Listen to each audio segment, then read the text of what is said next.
Oh, hello there. Yes, turned out damp again. Yes. Today I want to talk a little bit of sociology. Might make a nice change, eh? Yes. Anyway, one of my favourites is a guy called Robert Merton, who was writing very extensively in the late 1950s, particularly on crime and deviance, but he wrote an awful lot of other things as well. If you ever use the phrase self-fulfilling prophecy, that's one of his. Great thinker across a wide variety of different areas. Definitely one of my favourites to teach.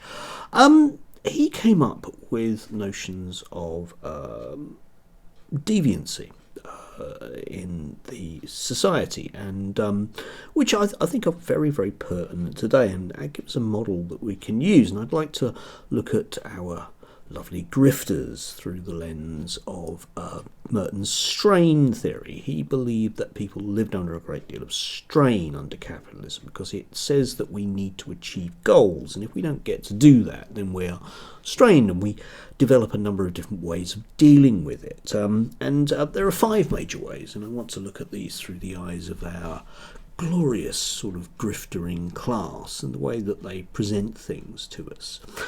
First up are the conformists, those people that happily will keep trundling along and believe that the system basically kind of works for them. We might call them red wall voters, I suppose, these days, people that own their own house and basically are invested in the system. In terms of the grifters and the people that talk to us, most of them fall into this broad category because they are the winners in the system. Julia Hartley Brewer is very invested in going on holiday. She hated COVID because it stopped her from going on holiday. But effectively, they have this worldview that everything is still basically fine because it still essentially works for them and their kids.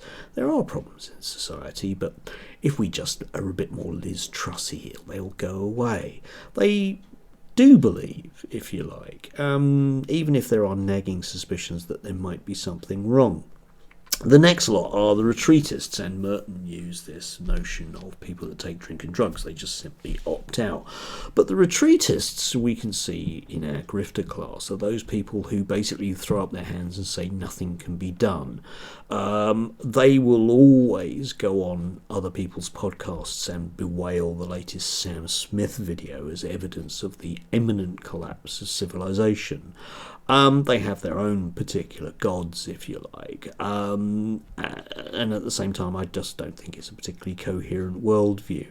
Ritualists, the vast majority of our punter and ritualist classes, grifter classes, are ritualists.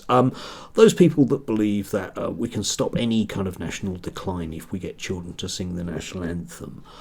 You can see it in the States with Trump supporters, the way that they will wrap themselves in the American flag because it makes them immune from bullets, presumably. It's that kind of mentality, and basically all of them, the New Culture Forum, are heavily invested, for example, in this notion, or where they'll sit around and bemoan the fact that people don't support St George's Day. Cosplay vicar on GBNews is much the same. We need to get back to proper Christianity, proper things being done in the proper way, and that will make society function once again. Yeah, maybe not, guys.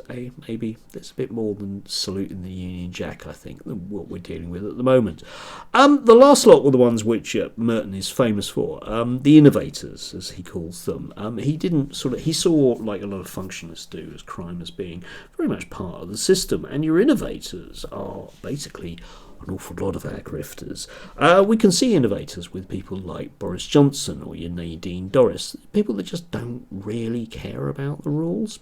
They are very fixed on their goals. You know, Boris Johnson is very, very fixed on earning the maximum that he can every year, well into 6 and 7 figures if he can. Doesn't really care about the rules. Nadine Dorries, her argument, retreatist argument, I was in Parliament and did nothing because it's all so pointless. That's handy, isn't it? Still drawing that enormous salary and labelling her to write her own book about the way that Boris Johnson was treated badly. Yeah, that works, doesn't it? Yes, the innovators, and they're all basically like this because they are quite happy to take very, very dodgy money and say anything that will enable them to carry on having their slot on GBNews. Probably Darren Grimes, if he had a few more brain cells, might actually join them.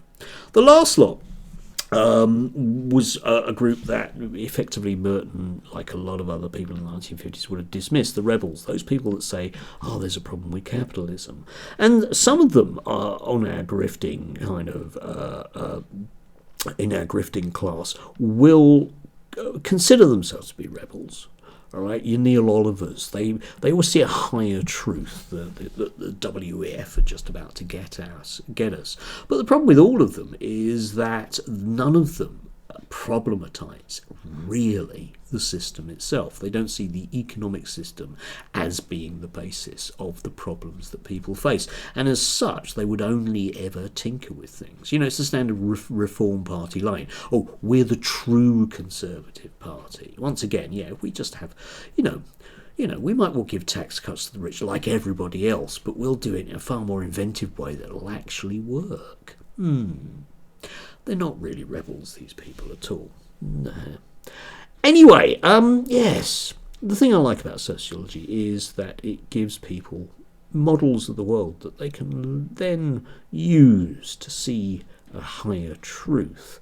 It's one of the reasons why people on the right really hate sociology.